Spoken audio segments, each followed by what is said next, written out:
I'm gonna follow up with the chairman's indulgence on his line of questioning.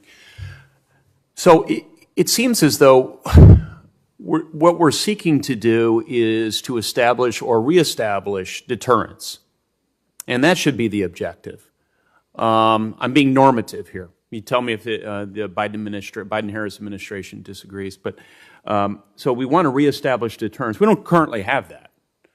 We have these Iranian proxies throughout the Middle East. We have the enrichment of uranium. We have the bombing of tankers in the Gulf of Oman through functionaries that have provided weaponry to these proxies. So all manner of development of sophisticated missiles. So we need to reestablish deterrence, and foreign arms sales can be one tool that assists in that overall endeavor. We're not seeking overmatch.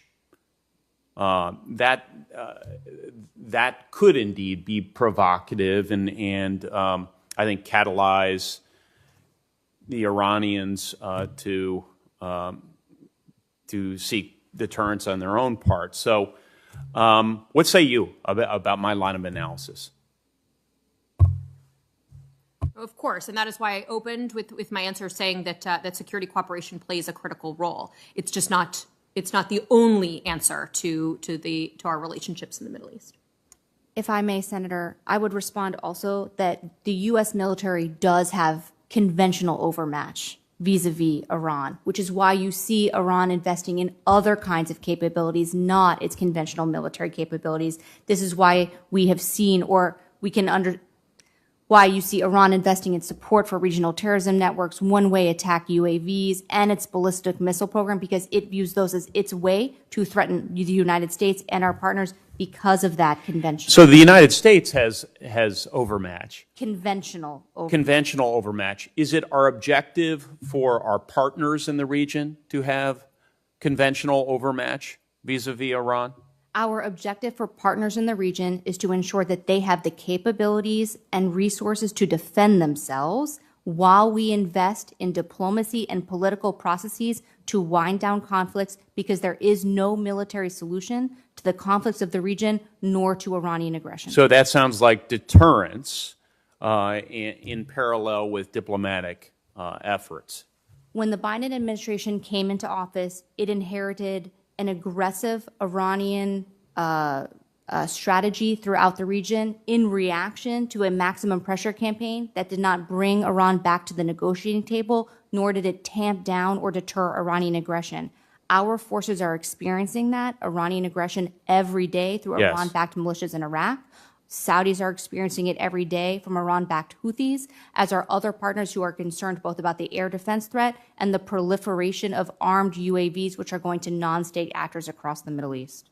What we are seeking to do while we invest in diplomacy and political processes is respond to our partners' legitimate defense needs. Much of that derives from Iranian fingerprints of terror, training, arming, and funding of groups all over the region, as well as guidance and direction to them to attack U.S. forces and U.S. partners, to sow division and tensions between the U.S. and its partners, while we are working to reassure partners that we will have their back in confronting Iranian aggression.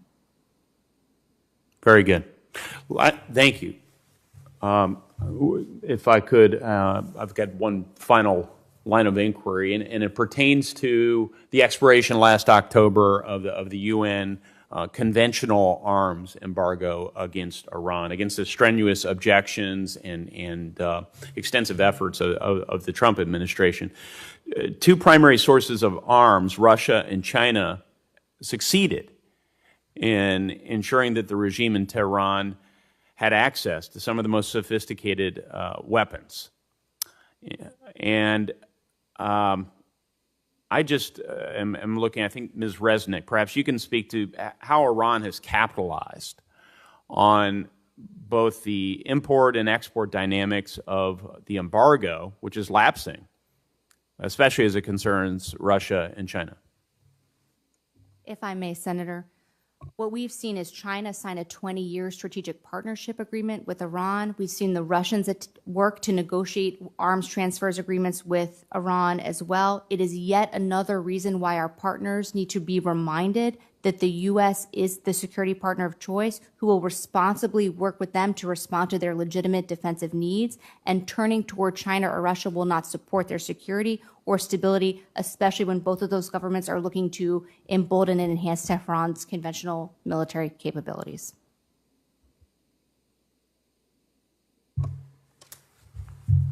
Has the lapsing of the embargo, the winding down of the embargo, help facilitate some of this transfer of arms from Russia and China into Iran? We've certainly seen reinvigorated interest by Beijing and Moscow after the end of the embargo in working on deals for weapons transfers and sales to Tehran. We, of course, have other tools at our disposal in the U.S. government, whether it's sanctions, our alliances and partnerships, our transatlantic partnerships, and our security partnerships in the Middle East, which can reinforce our security and attempt to push back on those weapon sales. But certainly it puts us in a position we're going to have to double down on both our diplomacy, our security partnerships, and explore other tools to make sure that Tehran does not gain conventional military capabilities, especially when it is outside of the JCPOA, making advances on its nuclear program and ramping up its regional aggression. So it sounds like it's really aggravated, the situation. And would I be right to infer that it's also this receipt of conventional arms from Russia and China in Iran has aggravated the situation with respect to the vast network of Iranian proxies as they continue to provide conventional arms to these Iranian proxies?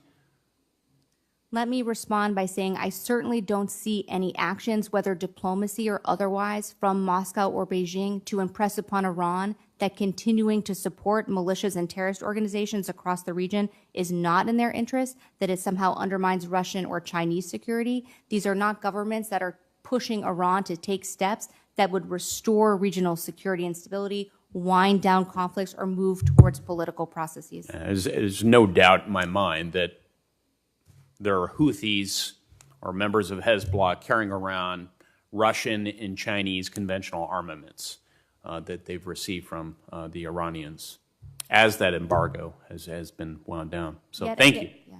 It's another reason why we need to remind our partners that these are not governments in Beijing or Moscow that are actually working to do things that are in their security interests. Thank you. One final question that occurred